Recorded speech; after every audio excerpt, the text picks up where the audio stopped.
So now we'll discuss about namespace in Python. So what is a namespace? Namespace is a system to have a unique name for each and every object in Python. So a object may be a function or a variable or a method. So another interesting fact is that Python implements namespace using a dictionaries. Using a dictionaries. There is a name to object mapping with, will be done. So name is a keys and object is nothing but a values.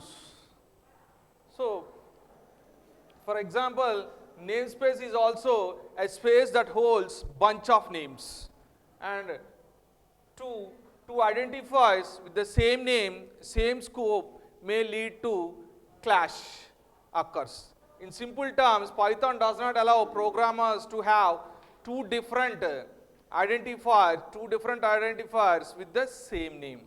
So, however, in some situation, we need to have some same name identifier within the scope is also required. For example, we will see one real-time example. Suppose there is a real-time TV show conducting, for example, TV show is conducting, one TV channel is conducting TV show. For this particular show, so many participants coming from all over India. For example, one person came from, his name is Venkatesh, and he is from Andhra Pradesh, for example. Another one is also same name Venkatesh from Telangana.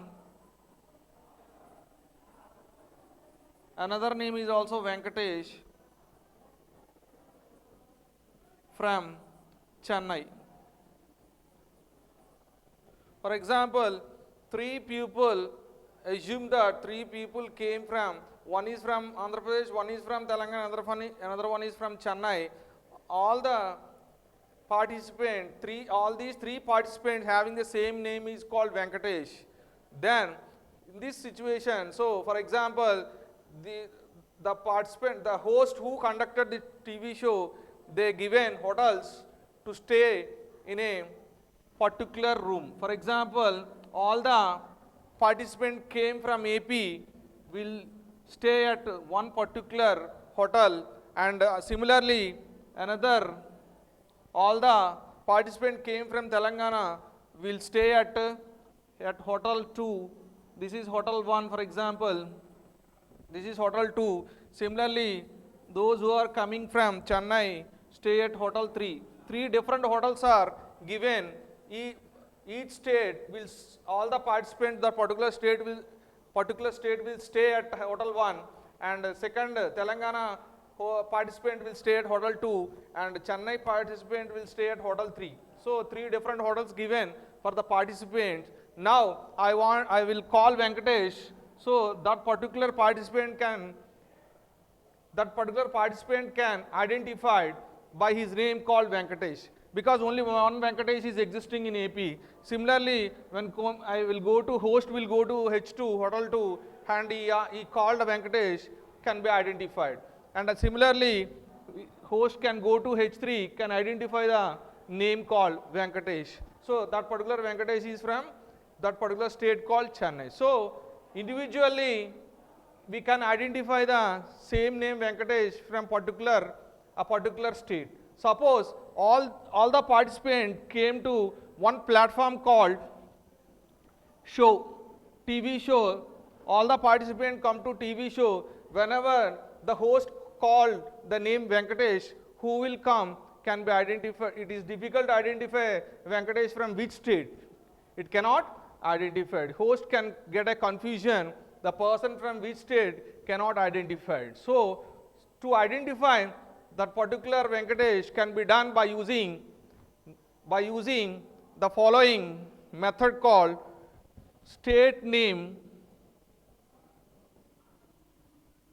dot participant name. Though this is the method we had to use state name dot participant name to identify a particular Venkatesh. For example, host want to call Venkatesh from AP, then simply state name AP dot Venkatesh. So they can identify that particular Venkatesh from Andhra Pradesh. Similarly, host want to call another Venkatesh, for example, Telangana dot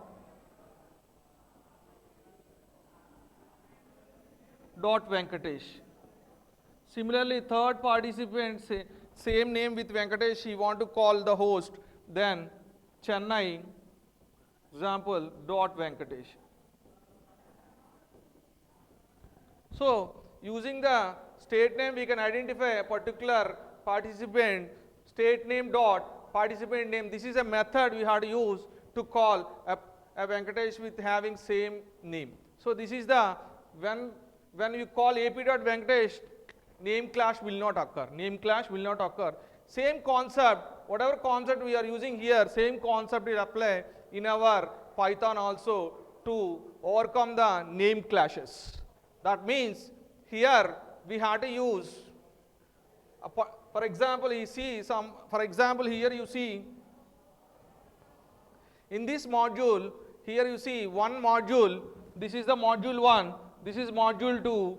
The module 1 define the function repeatx, function name is repeatx, and it returns x power 2, x into 2, it returns x into 2, and another module also same name repeatx, another module also same name repeatx, it returns x power 2, x double star 2 means x power 2. So this is the definition of a repeatx in one module, this is the definition of repeatx in another module. Now in main program, I want to include module 1, import module 1 and import module 2. Now I want to call the function repeatx. So result equal repeatx, repeat underscore x of 10, repeat underscore x of 10. Then this particular statement will call this particular module, the module 2, it will call either module 1 function, it will call, cannot be identified. Here the name clash will occur, name clash will occur because both are having same name repeat underscore x in module 1 and module 2.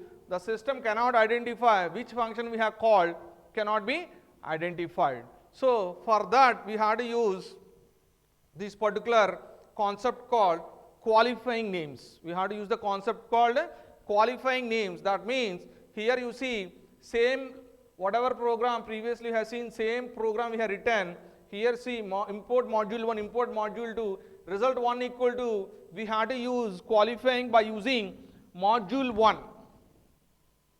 We had to use module 1 dot repeat underscore x, so that whenever there is a repeat underscore x from module 1, the control will go to the module 1 and it will return the value x into 2. That means whatever argument you are passing here, 10 into 2 means 20, you will get the value result 1. When coming to the result 2 equal to module 2 dot repeat of x, that means 10 power 2. 10 power 2 means 100, you will get the value here in result 2. So which function we have called by using a name qualifier. So name qualifier is nothing but here, what is the syntax here, module name dot object name. This is the name qualifier we have to use to call whenever same name may occur in one or two modules. Then we have to qualify the names by using this particular concept called module name dot object name. So in the previous example, whenever you call, in the previous example here you see result repeat underscore x, so system cannot identify which repeat x has to be executed because repeat x is existing in module 1 and module 2, so system cannot identify. Ambiguity will occur in this case. Ambiguity can be cleared in this case by using qualifying names, So that is the advantage of using qualifying names.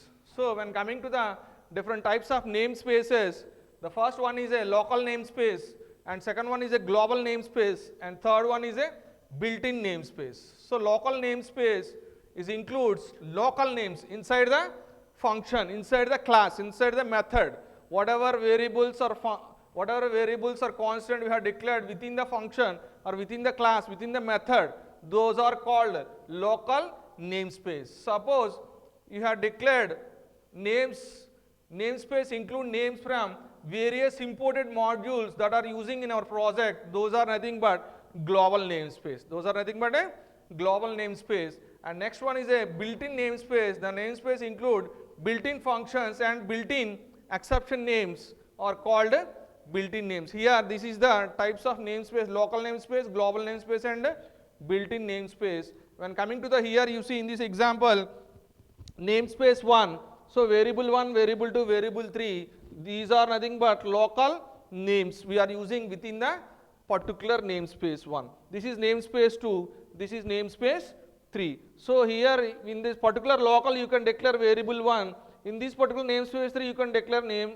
variable var1. Similarly here var4, here also we can use var4. Locally we can use same name. When coming to the common platform, we have to qualify by using module name dot that particular variable. Whatever I had told in the real-time example, when all the participants come to the common platform to identify the particular participant, we have to qualify by using a state name. Similarly here we have to qualify by using module name dot that particular module name dot that particular variable name. We have to variable name or a function name or a method name can be called. So name classes will be covered. Name classes can be covered by using qualifying names. So that is the concept called namespace. So when coming to the module, I want to tell you one point. Module, so whatever we are using in the module, that means it may be a variable, it may be a constant, it may be a function, it may be a method, it may be a class. Whatever we have declared in the module, actually those are nothing but public for other functions or other program. For other programs, module is a public data. So whatever you have declared in the module, suppose you import that module in another Python file, so that Python file can access all the data available in the module can be accessed in the Python program, because whatever you have specified in the module, that is default, it is a public data. That means we can access anywhere. Whenever you import the module, we can access all the functions, variables and methods, classes can be accessed. Suppose you want to make it private some data in a module, so that can be done by using a variable or a function or a method can be defined by using underscore. For example, I want to declare a variable underscore a. So suppose I have defined underscore a in a module, that means what will happen here? This a will become a private data. This a will become a private data. Whenever whatever you have declared in the module, that is public default, but you can make it private by using underscore symbol. Whenever you give underscore, that means that particular variable or that particular function or that particular method will become a private data for other Python program file. So that is the thing I want to tell you regarding the module. So next topic is packages in Python. When coming to the what is a package is a hierarchical file directory structure that has a modules and packages within it. Like modules, we can easily create packages in Python. So how the modules we are created, the same fashion we can also create packages in Python. But here the module is a Python file, but the package is a directory. That is the first difference between module and a package. So package is a directory structure, whereas module is a Python file. So remember that every package in Python has a directory which has a special file called, this is the file name that should exist in the Python package directory underscore init underscore .py. This file is a special file and this must exist whenever you create a package. Package is nothing but a Python directory. In that directory, this file should exist. That is the point you have to remember, all of you. This file must be exist in the directory. This file may not even a single line of code. It should not contain any code, but also we have to include this particular file in a Python directory while creating a package. And it is a simple added to include this directory is not an ordinary directory. Whatever directory we are creating, that is a or not an ordinary directory. It contains Python package. It contains a Python package. And in our programs, we can import packages. How we import a module in a Python program, in the same fashion, we can also include a Python package. When coming to the example, I want to create a package called my package. I want to create a package called my package. That means we have to create a directory called my package, and we can, package may consist n number of modules. How many modules you want, you can include into a package having a module, my module, and another file called _init_.py. This file is must whenever you create a package. That's why I want to create a package. In that directory, one file is nothing but my module, and another file is _init_.py. This is a must file. This should exist whenever you create a package. These two I want to create, and my module program should be program we must first import it. This can be done. I want to include my module. So how to include my module into our program? The syntax is here import keyword we have to use. We have to use a keyword import, and what package name is my package. Package name is my package. In that package, I have created one module. I want to access that module dot my module. So this is the method of including package a particular module into our program. So import my package dot my module. Otherwise, you can also use from keyword. From my package import my module. From my package import my module. So any of the method, these are two ways of including a package into our Python program can be done. So particular module name you have to specify, and particular package name you have to specify. So what is the syntax here? Simply you have to use import space package name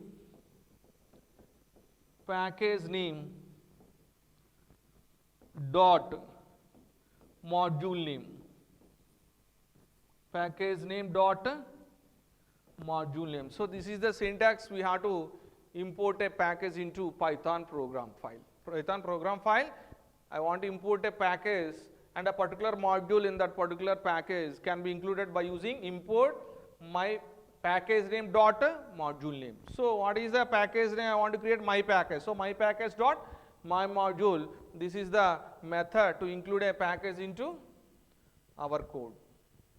And next one is a pip command. PIP is a package manager. So it is a manager of all the packages. It is a manager of all the packages for Python packages and modules. And pip is a primarily provides an easy method to set up working environment. And pip includes as a default version later than 3.4. That means greater than equal to 3.4 version. Pip command already included. No need to install the pip command. This command has to be exist, then only we can install the packages or modules or a system related files can be installed by using pip command. So pip is a command to install the packages or modules can be installed by using pip command. Those were Python versions less than 3.4, we have to include this particular pip command into our software, and versions greater than 3.4 no need to include pip command. It is already exists default. It already exists by default. So the following are steps to install packages via pip command. Suppose, so if you want to execute pip command, what are the steps we have to follow download, the first step is we have to download get.pip.py. This file is must exist if you want to execute the pip command. What is the file must be exist? Get-pip.py. Get-pip.py. We have to download this particular file and open the command prompt. Next step is we have to open the command prompt and run the following command. What is the command? Python space get-pip.py. Using this particular command, the Python pip command is available to execute the modules and packages. And suppose I want to check the version installed. This particular current version can be checked by using the following command: c:/python -version. So you can get the version by using the following command. And next one is, suppose I want to install a package via pip command. What are the steps we have to follow to install a library? I want to install a library using pip command. I want to install a library using pip command. Then open the command prompt and run the following command. What is the command we have to run? Python space install numpy. Python space install numpy. Whenever you press a key, numpy package will be installed into our Python software, so that all the modules and functions, variables can be accessed into in our program. Similarly, if suppose I want to include pandas, simply have to use Python install pandas. This is the command to include pandas package into in our Python programs. If you want to access all the files and all the functions and what are the modules, what are the variables and packages we have defined in the pandas can be used in our Python program simply by using Python space install pandas, so that this particular package will be installed into in our Python program. So these are the commands we have to use to install a library.